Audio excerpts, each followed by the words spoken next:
भागलपुर में ज्ञानवापी मामले में टिप्पणी करने पर एबीवीपी के संयोजक कुणाल पांडे को जान से मारने की धमकी मिली थी। धमकी भरे पत्र में साफ लिखा गया कि जिस तरह से कन्हैया की मौत हुई उसी तरह तुम्हें भी अल्लाह के पास भेज दिया जाएगा। जिसके बाद कुणाल पांडे को बॉडीगार्ड मुहैया कराया गया।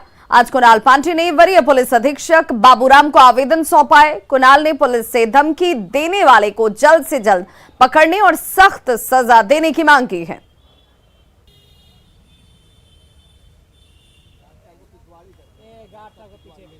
एक लेटर के माध्यम से धमकी मिला था, उसमें गजवाए हिंद जो आतंकी संगठन है उसका जिक्र किया गया था।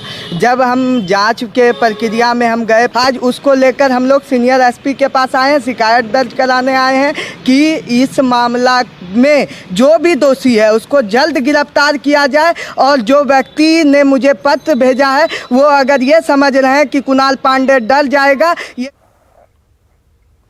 शराब तस्करों के खिलाफ बड़ी कार्रवाई की गई है। सिवान, कटिहार और गोपालगंज में इन शराब तस्करों के ऊपर दबिश की गई। छपरा में वोट के जरिए पेट्रोलिंग लगातार की जा रही है, जिसमें सैकड़ों लीटर विदेशी शराब को जब्त किया गया है।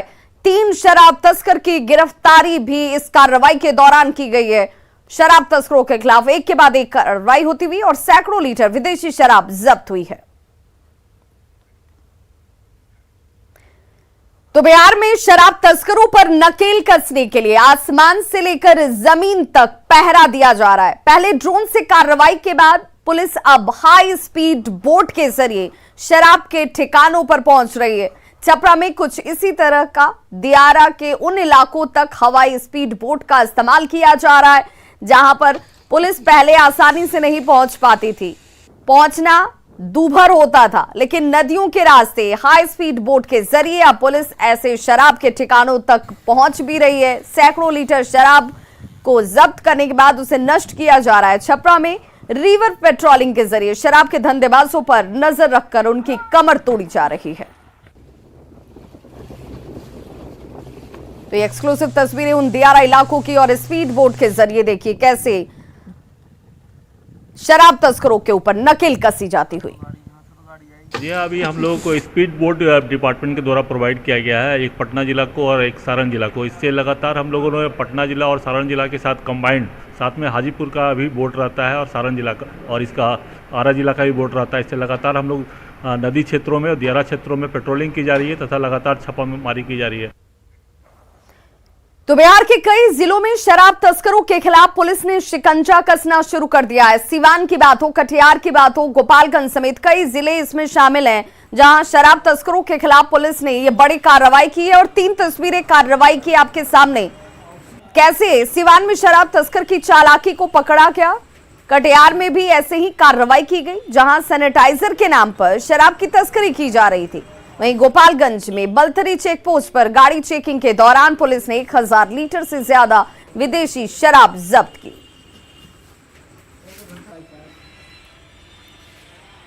तो 3 तस्वीरें आपके टीवी स्क्रीन पर हैं। पहली तस्वीर सिवान की, जहां पर एक शख्स अपने शरीर में शराब की बोतलों को चिपकाकर शराब तस्करी का धंधा चलाने की कोशिश कर रहा था, लेकिन इसे पकड़ लिया गया। वहीं कटिहार और गोपालगंज में भी कार्रवाई की गई।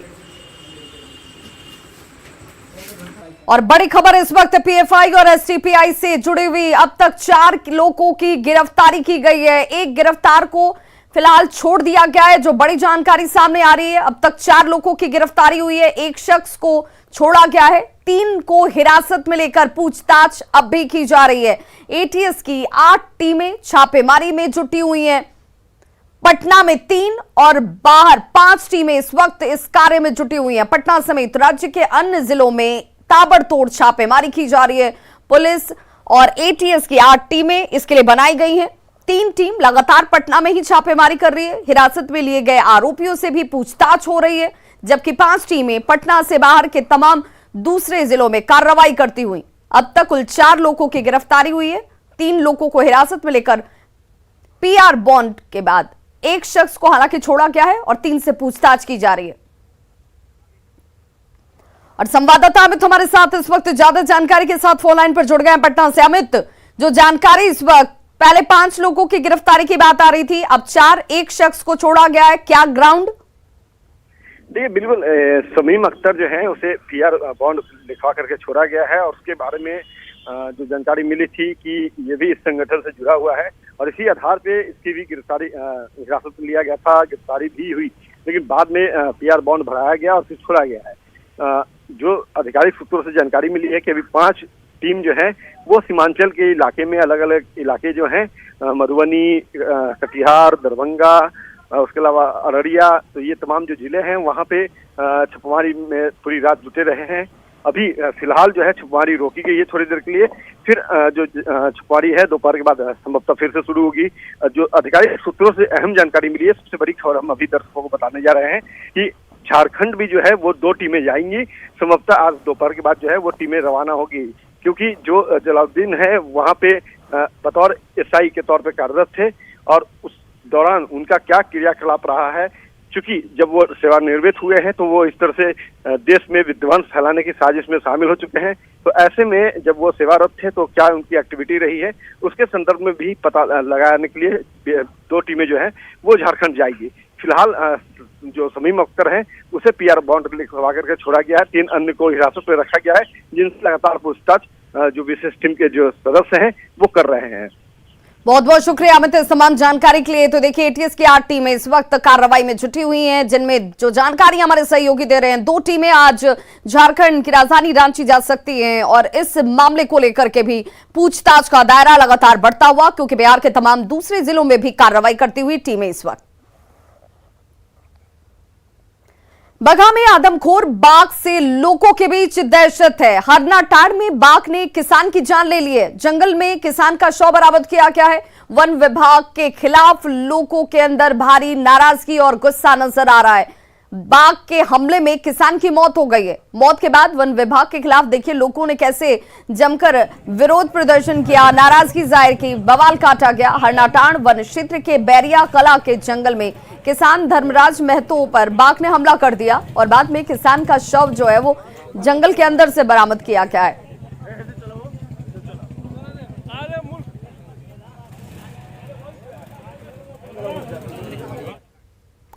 खबर पूर्णिया से, जहां पर अपनी बेटी से मिलने के लिए एक माता पिता तड़प रहे हैं। बेटी से मिलने के लिए पूरे परिवार ने समाहरणालय के सामने आमरण अनशन तक शुरू कर दिया है। माता पिता का कहना है कि साल 2017 में प्रशासन ने सहरसा में उनके संस्था को बंद कर दिया और जेल भेज दिया गया। उनकी बेटी इंद्राक्षी को बालिका गृह भेजा गया था, तब से वो अपनी बेटी से मिल ही नहीं पाए हैं।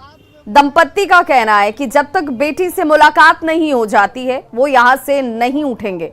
माता पिता ने मामले में पूर्णिया और सहरसा के डीएम और सीएम तक की अब तक अपनी फरियाद सीएम तक से भी लगाई है, लेकिन कोई सुनवाई नहीं हो रही है, कोई हल नहीं निकल रहा है और एक माँ बाप अपनी बेटी से मिलने के लिए तड़प रहा है।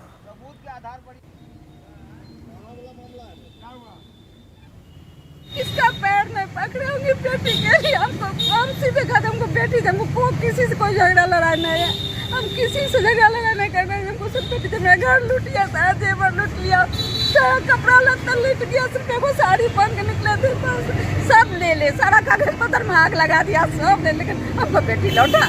हम बेटी के बगैर नहीं जी पाएंगे।